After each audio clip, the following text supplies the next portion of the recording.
On this week's edition of the Appalachian Update, 2 residence halls go through a name change. Skiers and snowboarders show off their stunts in this year's Rail Jam. And SGA holds elections for the upcoming year. All this and more here on the Appalachian Update.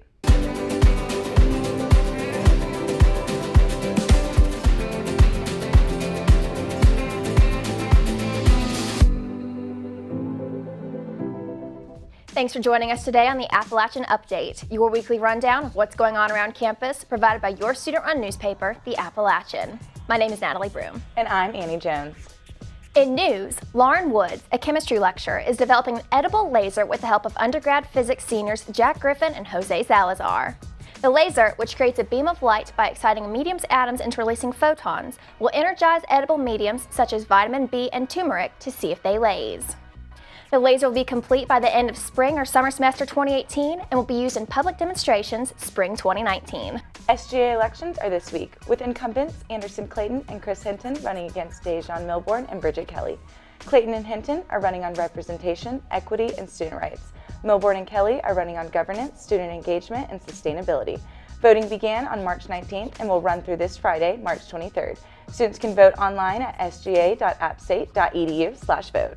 SGA passed a bill last month to change 2 of Appalachian State's residence halls that are named after white separatists. The university puts emphasis on embracing diversity, making the name of the 2 dorms controversial.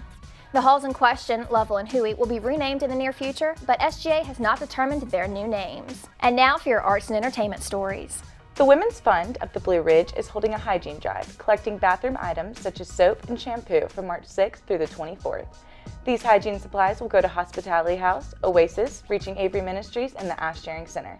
Each of these are nonprofit organizations that are dedicated to a variety of issues, including homelessness, food insecurity, and domestic violence in the High Country. The Women's Fund is a nonprofit collective giving organization that seeks to impact the lives of the women and children in the High Country. The 4th annual Rail Jam took place this past Saturday in the Daniel Boone Amphitheater at Horn in the West. Created by Appalachian Mountain Brewery, this skiing and snowboarding event earned money to support the renovations of the amphitheater.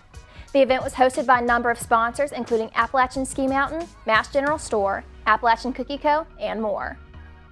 The Turchin Center for the Visual Arts is celebrating its 15th anniversary this month with 2 exhibits. One highlights art created at some of the Turchin Center's many community-wide art outreach programs. The other exhibit is the Appalachian Photography Competition, which have received 1,082 entries this year. Now, for sports, here's Jamie Patel. Women's tennis defeated UNC Greensboro 5-2. The Mountaineers were led by strong singles performances, winning 5 out of 6 singles matches. The likes of Heidi Swope and Maria Jose Zacarias led the way as the pair swept their opponents 6-0 in double play. They faced Georgia State on Saturday at 2 p.m. Eastern Time. The High Country Grizzlies' first season in the American Arena League started off with a stutter as they fell to the Richmond Rough Riders by a score of 34-19 at the home center. The Grizzlies will return home on March 24th to face the Florida Tarpons. Men's tennis made it 3 in a row when they defeated the Citadel this past week. The Mountaineers claimed 2 doubles wins and went on to grab 3 singles victories to claim the contest. Scott Webster continued his fine form with partner Milo Bargeron as they defeated their doubles opponents 6-1 in the opening match. They will return to action at home against Coastal Carolina on March 25th. Thanks, Jamie. Now let's take a look at the week ahead. Outdoor programs will screen the Banff Mountain Film Festival World Tour on March 23rd and 24th at 7:30 p.m. in the Schaefer Center. Films focused on adventure, culture, and environmental interests will be shown. The annual Downtown Boone Easter Extravaganza will be held this Saturday, March 24th.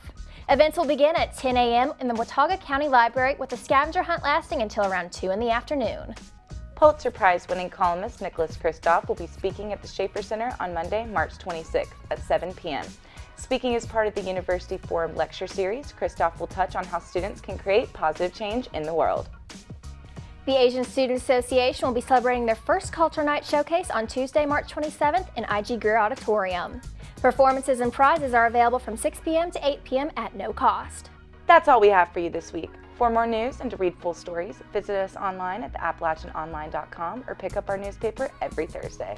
Thanks again for joining us on the Appalachian Update. Until next time, I'm Natalie Broome. I'm Annie Jones. And I'm Jamie Patel. We'll see you next week.